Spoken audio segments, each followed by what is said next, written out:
Bien, entonces, siendo las 18:35 de esta tarde de jueves, le damos las más bienvenida a todos y a cada uno de ustedes por acompañarnos en este conversatorio que hemos preparado.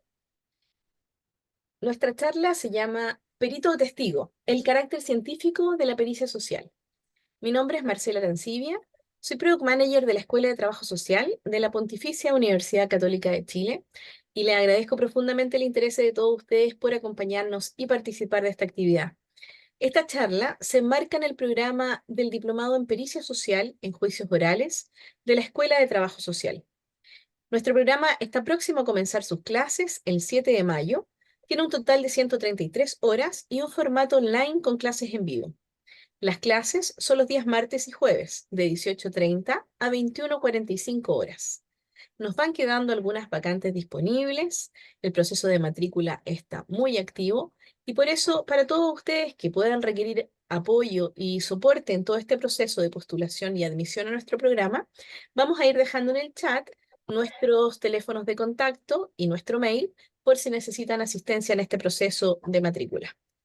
Nos acompaña esta tarde Cristina Fortes, docente de nuestro programa Diplomado en Pericia Social en Juicios Orales, quien abordará el contexto de esta charla. Ustedes pueden participar cuando lo requieran exponiendo sus preguntas. Les vamos a dar la instancia de que participen en forma directa a través de la activación de sus micrófonos y cámaras si ustedes así lo desean, o también pueden dejar sus inquietudes en el chat. Quisiéramos finalmente transmitirle algo muy importante para todos ustedes que están participando en esta charla, que posterior a que Cristina nos dé este tremendo tema del cual nos va a enseñar esta tarde, y que ustedes estén interesados en manifestar intención de matrícula, les podemos dar una noticia especial entonces para el final de esta actividad. Entonces, para no quitarles más tiempo y dar comienzo a esta charla, les presento a Cristina Fortes, quien es asistente social de nuestra Pontificia Universidad Católica de Chile, además perito judicial acreditado por la Corte de Apelaciones y perito privado del Ministerio Público. Cristina, muchas gracias por estar esta tarde con nosotros, la más cordial bienvenida y por supuesto estamos atentas a escuchar el interesante tema que nos vas a comentar esta tarde. Ok, muchísimas gracias. Yo, bueno, estoy muy contenta de poder realizar esta charla a instancia precisamente del equipo de educación continua de la Escuela de Trabajo Social. Ya, agregar a lo que ya se ha dicho, que este es un programa de diplomado en peritaje social, ¿no? Con el mismo nombre desde el año 2005. Estamos prontamente el próximo año a cumplir 20 años de este diplomado. Fue el primer diplomado que ofreció una escuela de trabajo social de una universidad chilena. No me puedo referir al contexto latinoamericano porque no tengo conocimiento, pero tal vez puede haber sido uno de los primeros igualmente, ¿no? Bueno, voy a compartir con ustedes una presentación para poder ir guiando los contenidos de esta charla. En ello voy a utilizar también parte de mi experiencia como perito en el ámbito social, ¿no? Como ya se ha dicho en las presentaciones, yo soy perito judicial, partí siendo perito privado del Ministerio Público. Y luego también vamos a mirar cómo es que en las clasificaciones de perito se puede ser perito privado y puede estar inscrito en las Cortes de Apelaciones o no. Yo me inscribí en los últimos 5 años en las Cortes de Apelaciones y antes siempre operé como perito privado, ¿no? Y ahí podemos discutir también los beneficios o no de estar en el listado de la Corte de Apelaciones, ¿no? ¿Y por qué perito o testigo? ¿No? Porque los testigos expertos podrían ser trabajadores sociales, pero no es exactamente ser testigo, ¿no? Vamos a ver lo que dice precisamente los códigos procesales, tanto penal como civil, respecto de lo que es un testigo, ¿no? También vamos a mirar cuáles son algunas de las similitudes que tiene un perito y un testigo y las diferencias que son esenciales, que están fundamentadas, ¿no es cierto?, en la formación científica de un perito y en este caso de un profesional trabajador social, ¿no? Que le da a este proceso ¿no? Investigativo, pericial, un carácter de científico. Voy a compartir con ustedes entonces esta presentación. No estoy capacitada para compartir, dice, que estoy disabled. Ese día te damos aquí la opción de compartir tu pantalla, Cristina.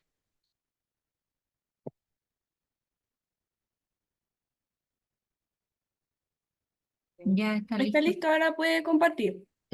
Ok, gracias.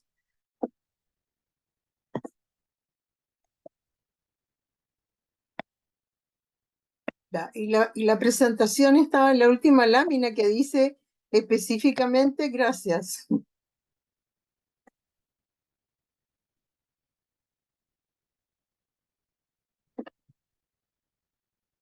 Ups. No me permite ver el formato amplio de la presentación. Sí, efectivamente solo vemos la pantalla en negro. Sí, algo ocurre. Hay alguna... Quizás puedes intentar ah, nuevamente compartiendo. ya, voy a stop y voy a hacerlo de nuevo. Ah,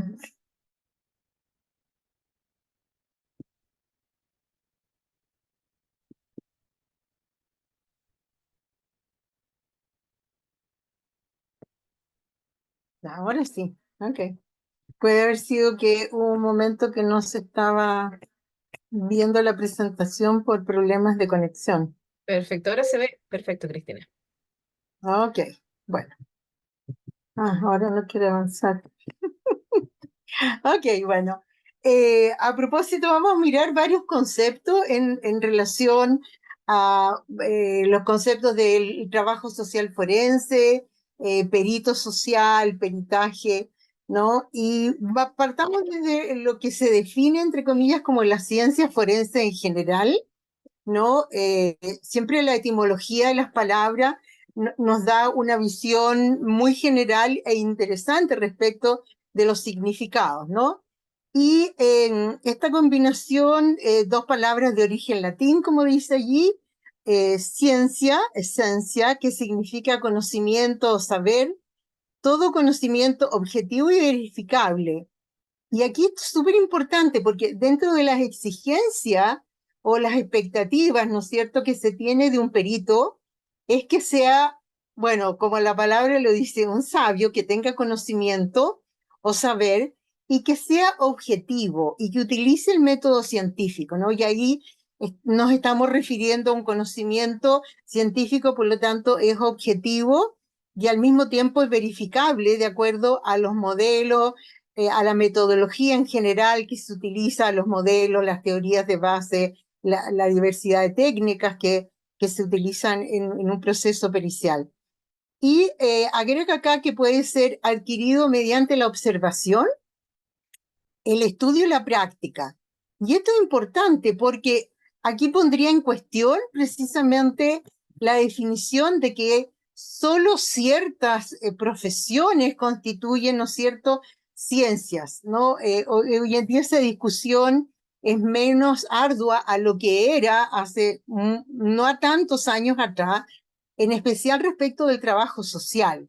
Si el trabajo social era una profesión o era una aproximación a una profesión o era una técnica o era un quehacer, discusión que a mí siempre me pareció irrelevante, puesto que esta es una profesión que nace basada en la investigación diagnóstica, ¿no? Y en tres métodos que son clásicos, los métodos clásicos del trabajo social, ¿no?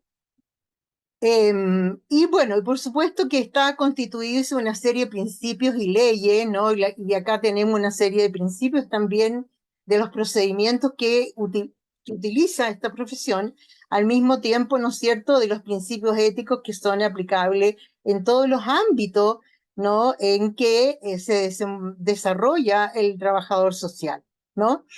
Y es una forma sistemática de adquirir conocimiento, ¿no? Y ahí vamos a ver cuáles son las metodologías en general los procedimientos metodológicos más usados, ¿no es cierto?, para la realización de un proceso investigativo de tipo pericial.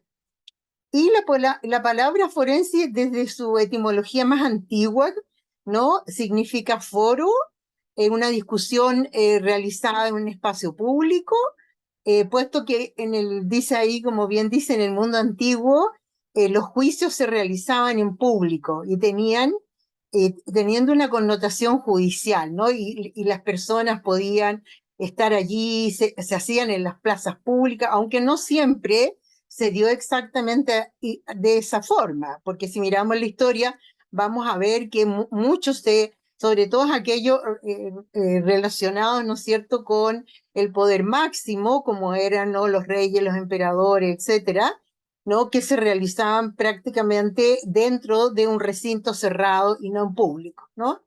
Más bien las ejecuciones eran siempre públicas. Y por lo tanto la ciencia forense es la aplicación precisamente de métodos y principios científicos a cuestiones de derecho, ¿ya? Quien hace uso de la ciencia forense es precisamente el derecho, o sea, los distintos sistemas judiciales que existen en distintos países de este mundo, de la Tierra, como queramos llamarla. Bueno, y por supuesto que cuando hablamos de peritus también tiene un origen de una palabra del latín, que es peritus, que significa persona sabia, conocedora, experta o entendida en algo, ¿no?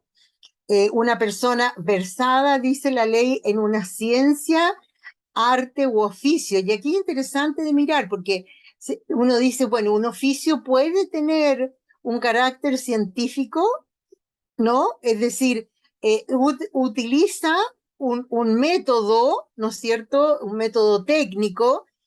Si ponemos un ejemplo tan banal o tan clásico, llamémoslo así, como podría ser un tasador de vehículo, ¿no? O bien bueno, los tasadores de vehículo, edificio, los expertos, ¿no es cierto?, en peritaje de grandes estructuras en general son todos, ¿cómo se llama?, profesionales de las ciencias de la ingeniería, ¿no? Bueno, pero ¿para qué se utilizan los peritos? ¿Por qué son necesarios para el sistema judicial? ¿No? Y dice, son utilizados para que el juez, son utilizados por el juez para que lo ilustre, es decir, para que ilustre al juez, el perito, en el esclarecimiento de un hecho que requiere conocimientos especiales, científicos o técnicos, ¿no? Y allí entonces nos está poniendo como exigencia a cualquier perito, no solo desde lo que significa la palabra peritos, pero porque es importante para el sistema legal, judicial, que estos conocimientos sean científicos, ¿no? Y por otro lado, la palabra pericia, que también deriva del latín peritia, significa conocimiento, experiencia, habilidad o talento, licencia. Es decir, constituye una sabiduría práctica, experiencia y habilidad en una ciencia o arte. En el fondo, lo que viene a ser la pericia, ¿no?, es como todo el procedimiento que se utiliza, ¿no?, para una investigación de carácter o de tipo pericial, ¿no? Y por otro lado, el término peritaje, que es otra palabra muy usada, expresa la acción, dice, se define como el trabajo o estudio que hace un perito, ¿no? Que yo generalmente hablo del proceso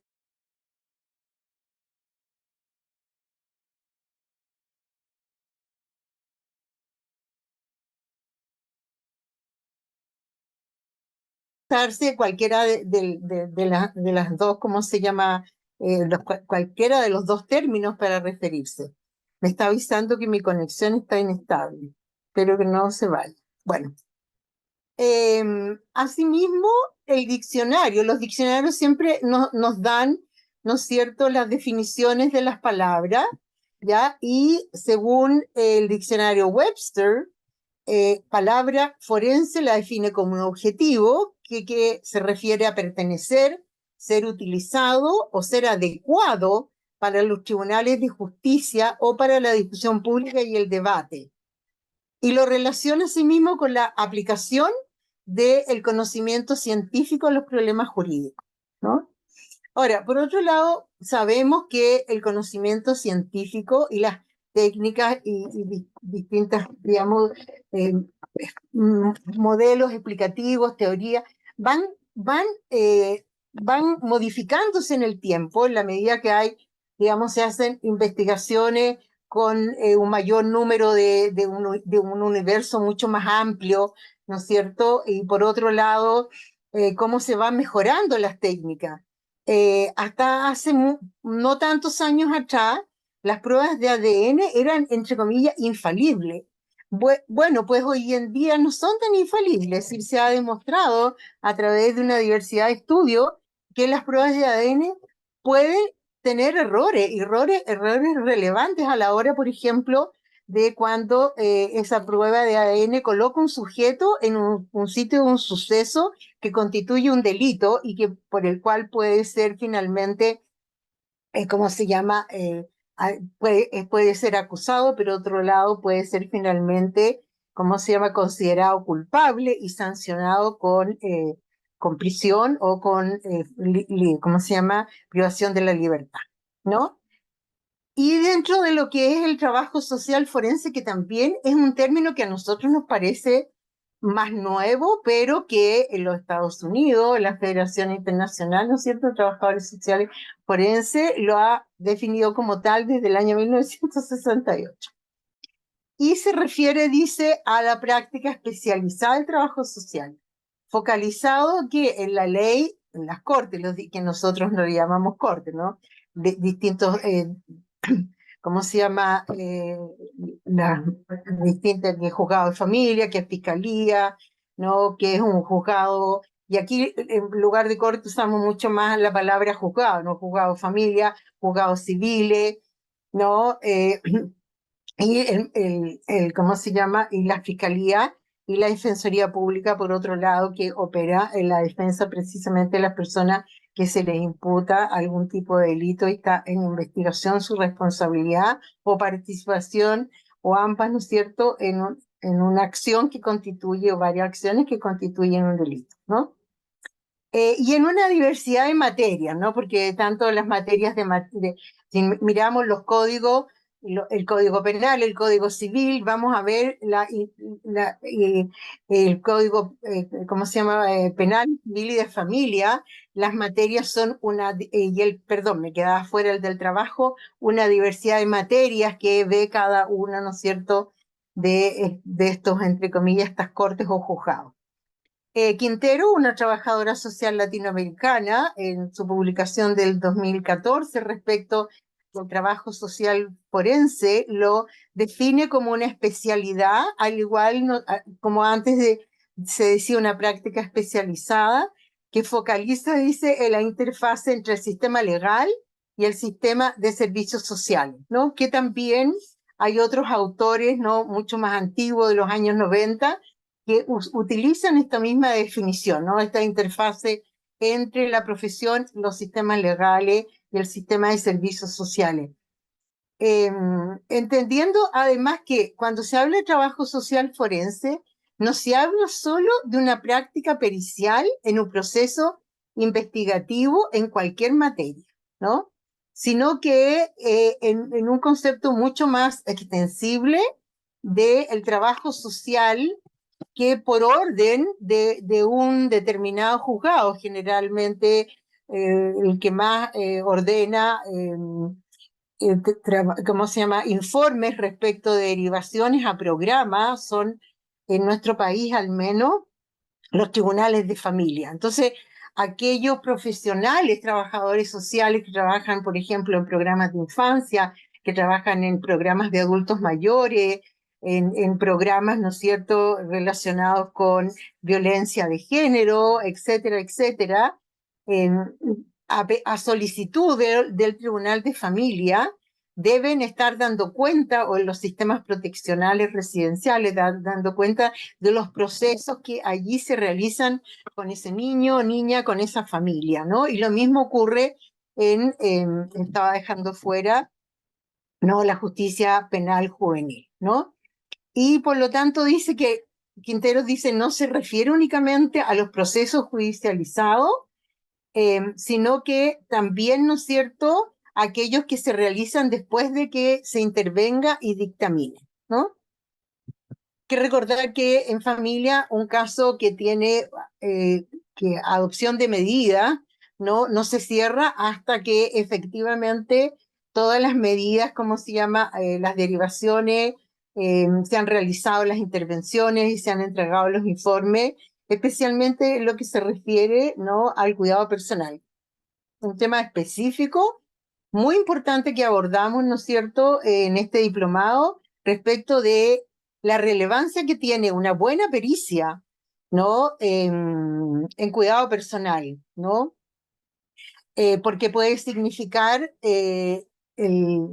la pérdida, ¿no? De que un padre o una madre sea el cuidador de su hijo o de su hija, ¿no? Y se produzca esta escisión, ¿no? Esta separación de los hijos e hijas, ¿no?, de los padres, madres. Bueno, este perito, como un experto auxiliar del labor judicial en el marco de un proceso jurídico, no es solo nuevo, porque la tendencia siempre es, yo encontré una investigación súper importante que mostró que muchos decían, no, es que la palabra perito se comienza a utilizar, ¿no?, después de la reforma, ¿no?, de que se crean los juzgados de familia, la reforma en el sistema penal, ¿no?, el Ministerio Público, y aparece la palabra perito. Y acá lo que muestra este estudio es que ya en la Constitución Política de 1823 se hacía referencia, ¿no es cierto?, a lo que llamamos perito, ¿no?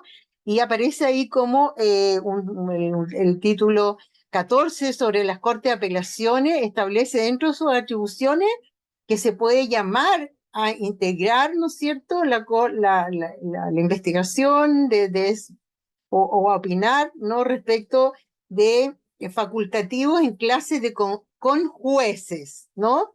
Que es interesante porque nunca más se ha vuelto a utilizar, ¿no? Se dice que es un auxiliar del juez que investiga, pero aquí habla de facultativo en clase de conjueces cuando fueran materia de su conocimiento aquellas controversias que exigiesen conocimientos prácticos o técnicos.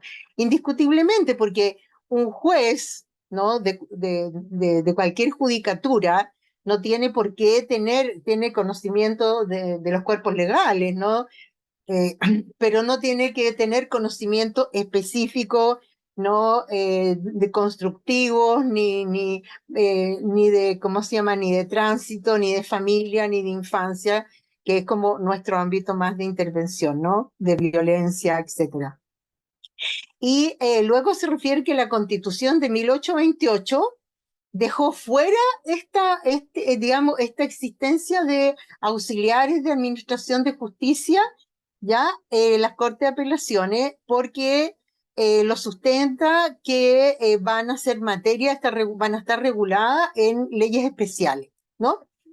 Y el Código de Procedimiento Penal de 1906, y allí en este cuerpo legal se instituyó como aquel especialista encargado de desarrollar una función auxiliar en un procedimiento dirigido a la comprobación de un delito y averiguación del delincuente, ¿no? Estudio de lo que hoy día llamamos, ¿no es cierto?, una persona imputada por un delito y no delincuente, aunque en los medios de comunicación masiva se utilizan todavía esos términos que son peyorativos, discriminantes, etc.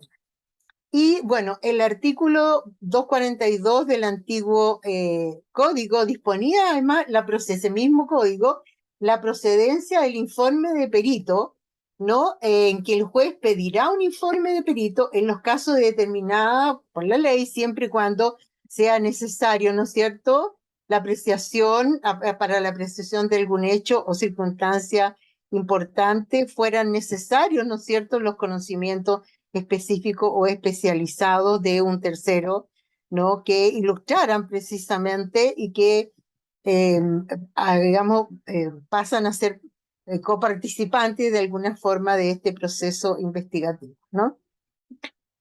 Bueno, y en el código actual vigente, el Ministerio Público dice que ¿cómo se llama? Y los demás intervinientes podrán, que pueden ser los querellantes, ¿no? Los querellantes, el Ministerio Público, los querellantes, la Defensoría Penal Pública, informes elaborados por peritos de su confianza. Esto es importante, peritos de su confianza. No dice que sean peritos que estén inscritos en las Cortes de Apelaciones. Y solicitar en la audiencia de preparación que fueran citados a declarar que en realidad la validez del peritaje no está únicamente en el informe, sino que en la defensa oral de ese informe, especialmente, ¿no es cierto?, en el procedimiento penal, ¿no? En la fiscalía. Ahora, efectivamente pueden quedar algunas pruebas porque hay demasiadas pruebas que presentar y algunas de ellas puede ser que no se presenten en el juicio oral, ¿ya? Bueno, y establece también que la competencia y procedencia del informe van a estar siempre determinados por ley, y hay todo un procedimiento de cómo se ofrece, ¿no es cierto?, la pericia, las características que debe tener el profesional, que debe demostrarse que este profesional es un perito porque es un experto, ¿no? Bueno, y aquí en la clasificación de los peritos, haciendo referencia a los peritos públicos y privados, ¿no? Los públicos son los profesionales que trabajan en un servicio público dependiente de algún organismo estatal, y ahí se refieren varios de ellas, pero organismo estatal o bien municipal, ¿no? Que tengan que sean programa, o sea, un servicio o una institución o un programa que sea subvencionado ¿cómo se llama?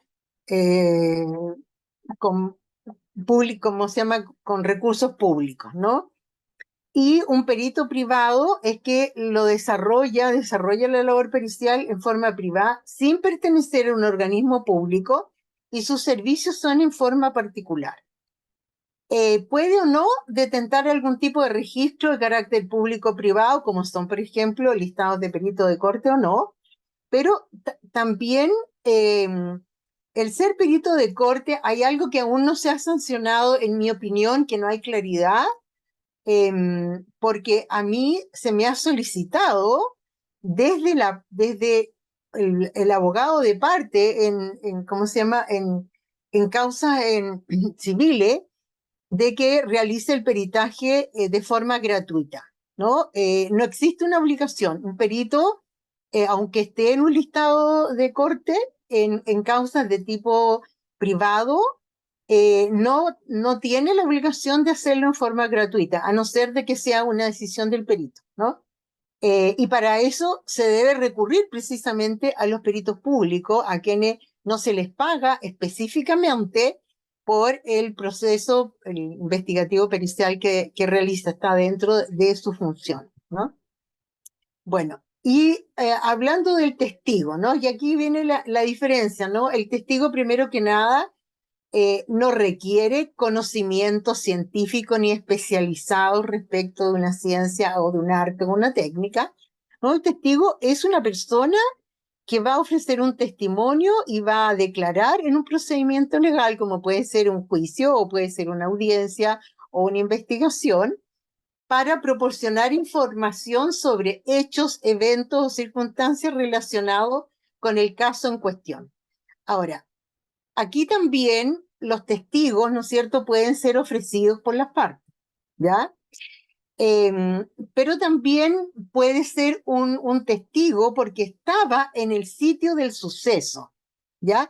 Y ahí vamos a ver la diferencia también entre lo que es ser un testigo directo, como el que está allí, ha visto y oído lo sucedido, es decir, a través de todos sus sentidos, o de al parte de ellos, ¿no es cierto? Y el testigo de oída, que es el que ofrece un testimonio de segunda mano, ¿no? Que no estuvo presente en el lugar de los hechos, pero sí ha conocido de ello a través de terceras personas o hechos relacionados. Aquí uno podría entrarse en discusión, por ejemplo, respecto de si es un testigo directo o de oídas, una persona que escucha que en la casa contigua o en el departamento contiguo hay una discusión, ¿no? Hay personas que están peleando, hay amenazas, etcétera, etcétera, ¿ya? ¿Cómo se va a calificar? ¿Si como testigo directo o testigo de oída? Pero cuando se inician los procesos de investigación en los sitios del suceso, las personas que están allí y a las cuales no en el sistema penal fiscal de turno o la policía a quien el fiscal le ha indicado que debe investigar, le pregunte a los vecinos, ¿no es cierto?, que conocían, que habían escuchado, ellos van a operar siempre como testigos, ya sea directo o de oída o indirectos, podríamos llamarlos también, ¿ya? Tanto así que el Ministerio Público define al testigo como toda aquella persona que tiene información sobre un delito. Así de amplio es. Y señala, ¿no es cierto? Por ejemplo, una persona que presencia, ahí decía un robo, yo lo cambié por un femicidio porque nosotros no investigamos robo, a no ser de que estemos realizando una pericia para la Defensoría, perdón, para la Defensoría Penal Pública, o bien ¿cómo se llama? Que estemos haciendo un peritaje para un joven mayor de 16 o 14 y menor de 18 que esté implicado en algún tipo de acción de carácter delictiva, ¿no? Lo que se le pide al testigo es que informe dónde, cuándo y cómo ocurrió, es decir, que entregue los antecedentes que tenía, ¿ya? Y ahí uno podría decir, bueno, hay personas que son testigos de oídas porque son personas que tienen una relación más directa, entre comillas, con las personas que vivencian algún tipo de delito o de situación conflictiva, como podría ser en materia de familia respecto de las problemáticas que existen, por ejemplo, a nivel familiar, ¿no? Disciplinar con los niños, etcétera, etcétera, dependiendo de la materia, ¿no? Bueno, para la justicia chilena dice que los dos momentos más relevantes en que participan los testigos en la investigación, donde pueden ser citados por la fiscalía para que entreguen antecedentes que ayuden en el esclarecimiento de los hechos y en el juicio oral.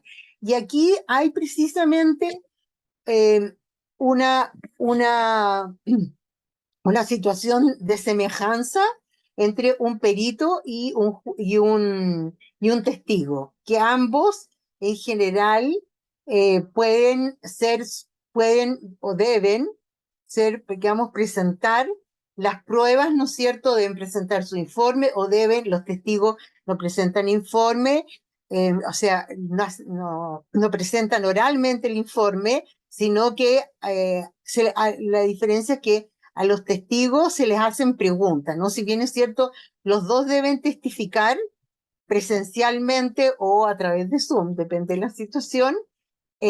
Uno solo debe dar cuenta de su proceso pericial, ¿no? Y responder precisamente a los hechos que se le ha solicitado periciar.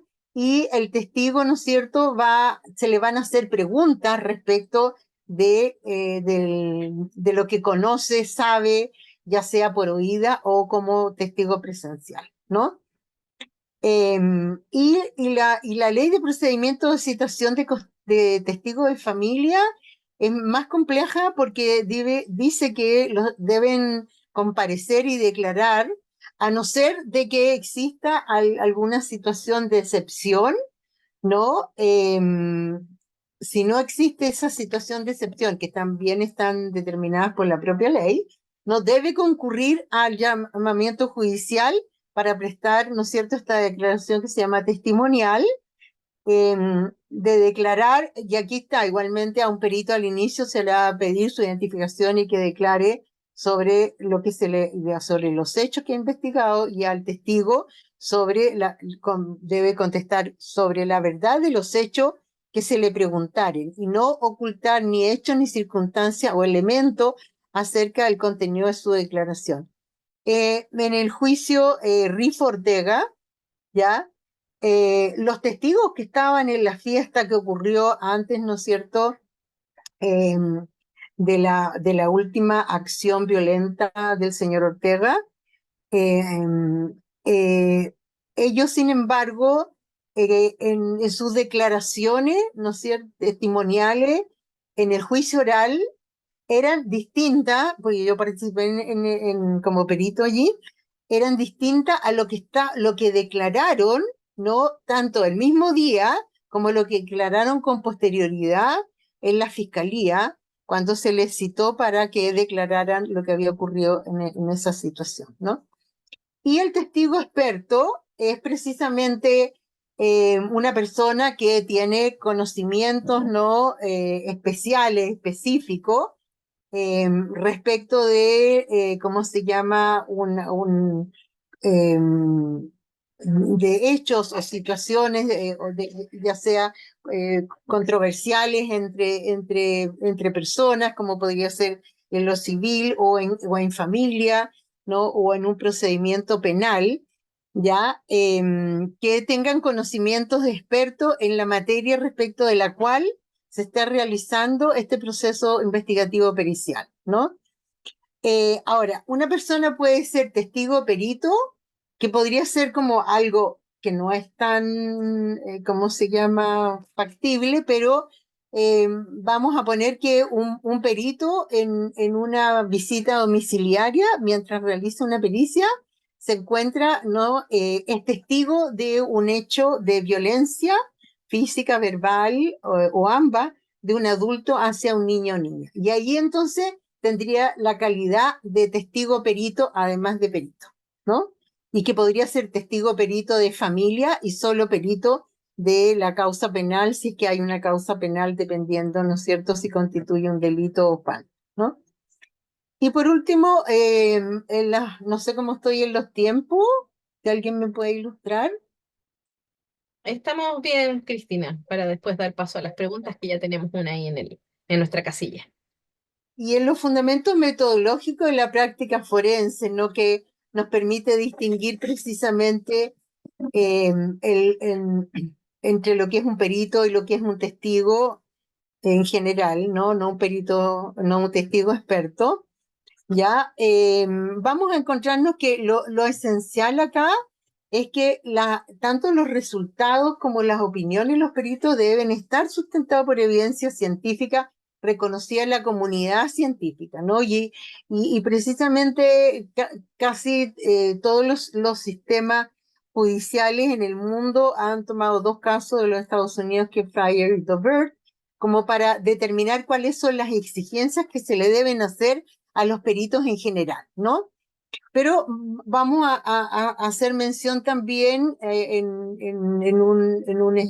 que está dentro de precisamente del libro, que está en inglés, pero que si ustedes lo compran ¿cómo se llama?, en Kindle, que se llama El trabajo social latinoamericano en el sistema judicial, de Claudia Reyes Quilodrán, ¿no es cierto?, el docente de la Escuela de Trabajo Social, y que cuenta con, y de SM Sajid de Islandia, de Polonia, de China, todos trabajadores sociales de escuelas de trabajo social, y que cuenta con la contribución de una diversidad de trabajadores sociales que operan en lo que se llama el trabajo sociojurídico, trabajo social sociojurídico, ¿no? Y dentro de ese aparece precisamente esta citación de Ovares Pacheco y colaboradores, que quienes afirman que la práctica forense en trabajo social ha logrado un desarrollo teórico y metodológico suficiente como para sostenerse como un modelo de intervención de la práctica, ¿ya? Y entonces ahí tendríamos la práctica basada en la evidencia, ¿ya? Conceptualizan dicho modelo como la estructura metodológica que se utiliza para la intervención y el abordaje de las diversas situaciones o problemas individuales, familiares y grupales que afectan a la sociedad y que trascienden a la esfera judicial, ¿no? Aquello que no pueden ser resuelto por los individuos, las familias, los grupos, las comunidades, ¿no? Y por otro lado, López Beltrán hace también referencia a que el proceso de evaluación forense parte de una base empírica que se articula mediante el método científico y apunta que la evaluación debe descansar, bueno, aquí hace referencia a la observación y a la medición para llegar a conclusiones que estén apoyadas por evidencia, ¿no? Bueno, como ya se dijo, para que un trabajador social se dedique a la práctica forense tiene que tener conocimientos especializados, tiene que tener familiaridad con la ley, ¿no? Con la ley en general, con los sistemas judiciales, con lo que dice la ley de cada una, ¿no? Por ejemplo, de las materias de familia con los distintos delitos, ¿no? Penales en los cuales se solicita a los pericios, a los profesionales trabajadores sociales a actuar como peritos, ¿no? Dice acá algo interesante también, que sin tener habilidades avanzadas y técnicas, es decir, sin avanzar en el conocimiento, los trabajadores sociales forenses en cualquier judicatura podrían ser menos efectivos. Por eso que, si bien es cierto que no se hace una exigencia, ¿no? Porque que para ser, por ejemplo, perito de la Corte de Apelaciones, uno presenta un currículum y además cuál es toda su formación de pregrado y posgrado, ¿no? No hay una exigencia para ningún perito, ¿ah? No solo para los trabajadores sociales, pero cómo se valida un perito frente, ¿no?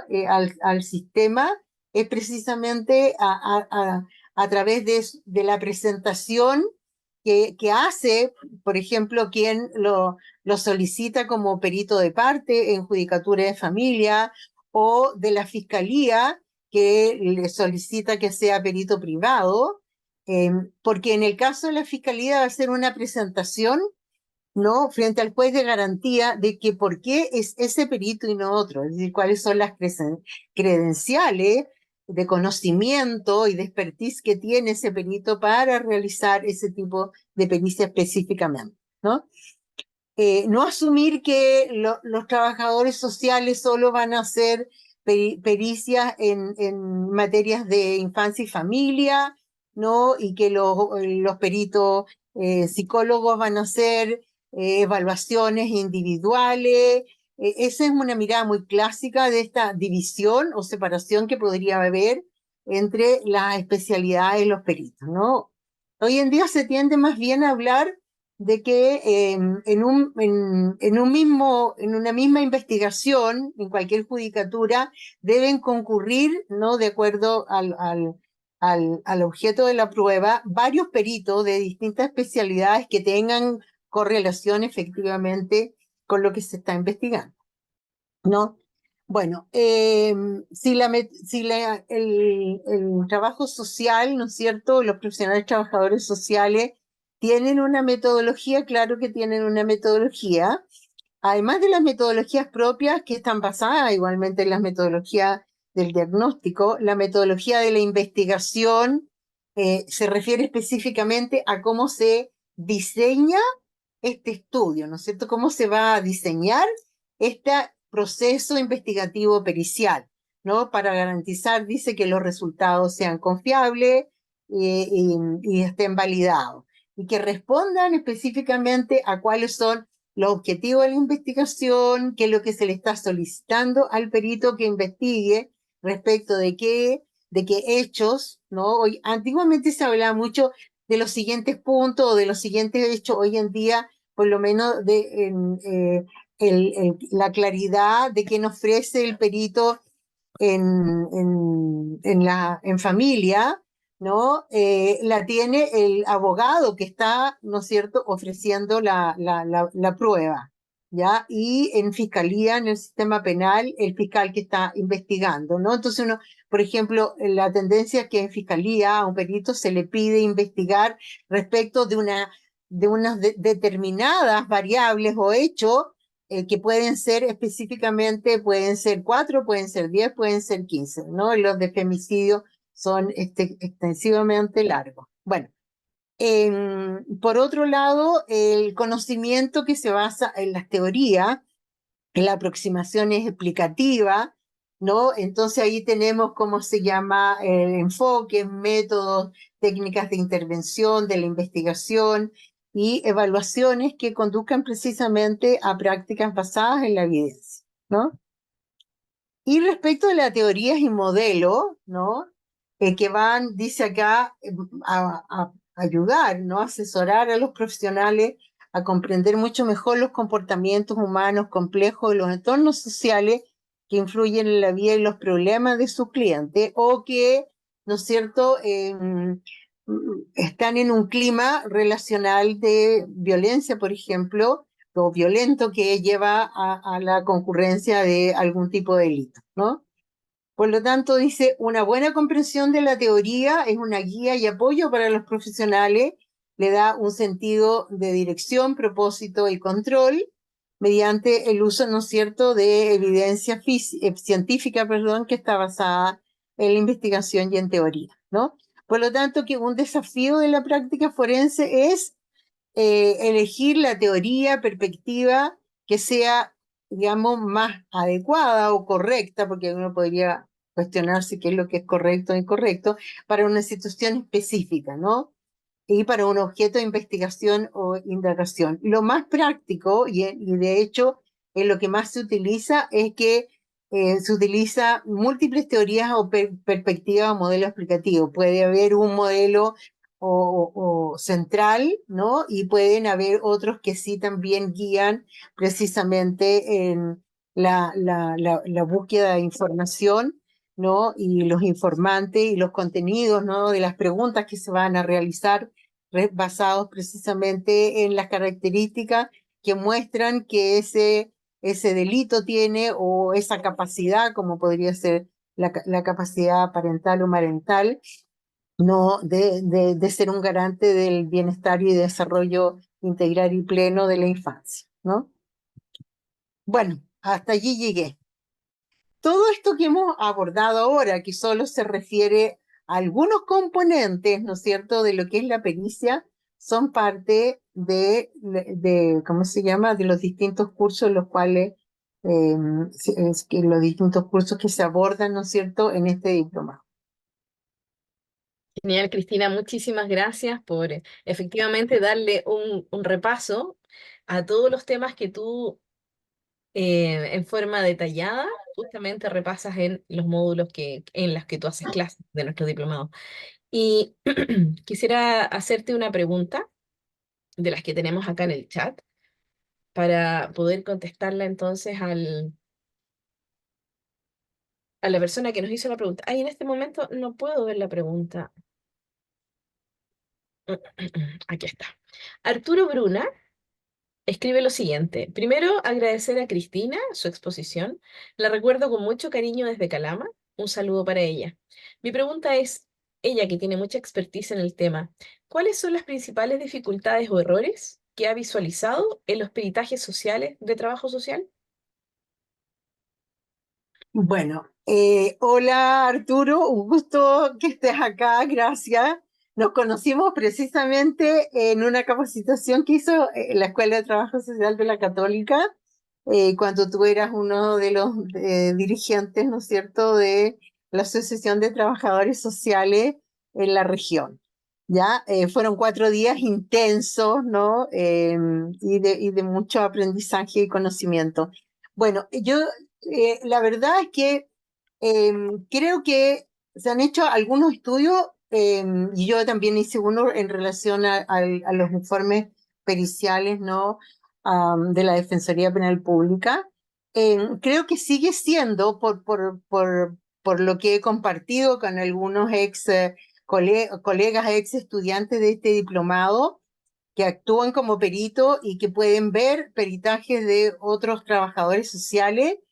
Eh, lo primero es que las conclusiones son relevantes, porque las conclusiones lo que muestran es la calidad de experto del profesional.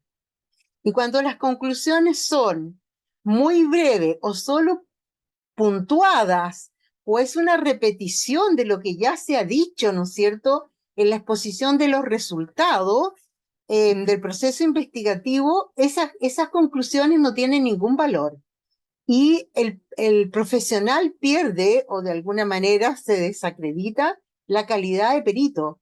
Porque entonces, ¿dónde está la opinión del profesional? Lo más relevante, ¿cuál es la opinión del perito? ¿No? Cuando miramos la estructura metodológica de la investigación pericial social, y por otro lado vemos la estructura que debe tener un informe, que también está determinado, ¿no es cierto?, en varios artículos de los códigos de procedimiento, ya que lo mínimo que debe contener un informe, cualquier tipo de informe pericial. Nos encontramos precisamente que, si bien es cierto, se puede mantener la estructura general, pero la calidad, ¿no es cierto?, de las conclusiones son muy pobres, poco sustentadas, y no basta que la evidencia científica se base en que utilizó, ¿cómo se llama?, varios modelos, algunos modelos o teorías específicos atingentes, ¿no es cierto?, a la materia del peritaje, sino que cuál es la opinión del perito respecto de lo que se le ha solicitado.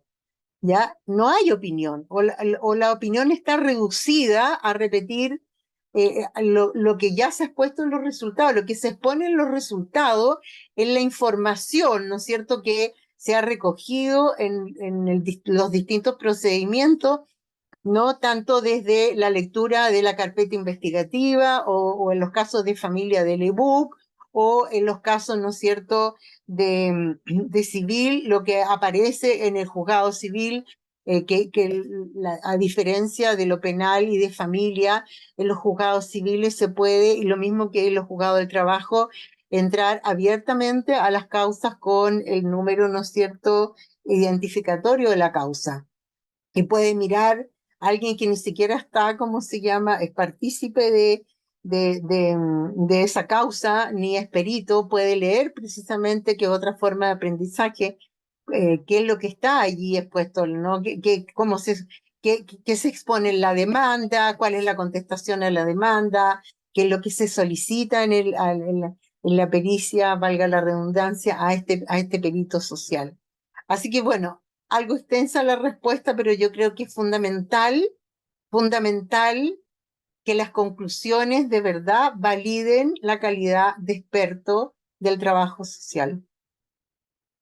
Bien, Cristina, muchas gracias. Bueno, y nos queremos dejar a todos muy cordialmente invitados a acceder a este programa que está pronto a comenzar para el 7 de mayo, y que por supuesto ustedes puedan contactarnos. En el chat hemos dejado nuestros datos de contacto para que podamos nosotros ayudarles y asesorarles en su proceso de postulación y matrícula.